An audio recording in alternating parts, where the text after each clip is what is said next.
আজকের মানবতার গল্পটা একটু সবার কাছে শেয়ার করবেন। আজকের গল্পটা একটু অন্যরকম।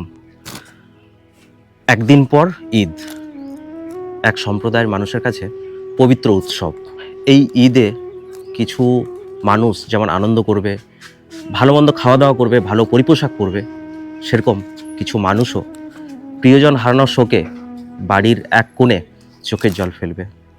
আজ এমন একটা পরিবারের কাছে আজকে এসেছি যে পরিবারের কিছুদিন আগেই দিদির হাজব্যান্ড মারা যান এবং এই ছোট্ট যে বাচ্চাটা দেখতে পাচ্ছেন এর বাবা।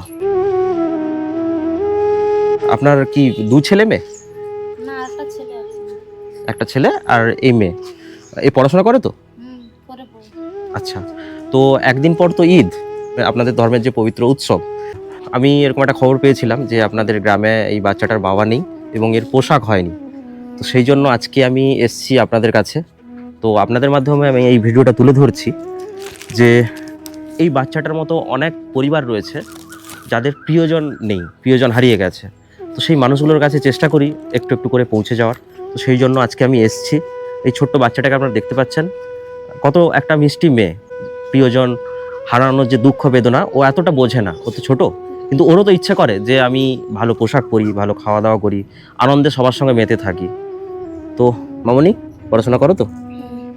বাবার কথা মনে পড়ে? মনে পড়ে বাবার কথা? কোন ক্লাসে পড়ো? আচ্ছা, তো একদিন পর ঈদ, সবাই আনন্দ করবে, তুমিও আনন্দ করবে, ঠিক আছে? মন খারাপ করবে না। এই পোশাকটা তোমার জন্য নিয়ে এসেছি, তুমি অবশ্যই ঈদে পরবে, ঠিক আছে? ধরো।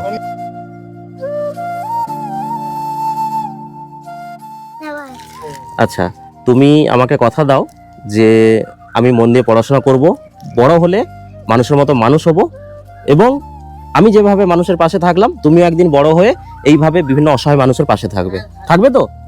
হ্যাঁ, যারা খুব অসহায় গরিব মানুষ তাদের পাশে থাকবে, থাকবে তো? বড় হয়ে চাকরি করবে, মায়ের পাশে থাকবে। বাবা নেই তো কি হয়েছে, টোটাল গ্রামবাসী রয়েছে, আমি আছি, আমি নাম্বার দিয়ে যাব, কোনো অসুবিধা হলে আমাকে ফোন করবে, ঠিক আছে? ঠিক আছে দিদি ভাই, যদি কখনো অসুবিধা হয় এর পড়াশোনার ক্ষেত্রে, আপনি আমাকে ফোন করবেন, আমি দাদুর কাছে নাম্বার দিয়ে যাব। তো আজকের এই ভিডিওটা আপনারা একটু বেশি বেশি শেয়ার করবেন। কোনো সম্প্রদায় আমাদের কাছে ছোট নয়, হিন্দু, মুসলিম, খ্রিস্টান সব ধর্মেরই আমার কাছে সমান। আমার কাছে কোনো ধর্ম বলে কোনো ব্যাপার নেই। আমরা যেরকম দুর্গাপূজা আনন্দ করি, এনারাও ঈদে আনন্দ করেন।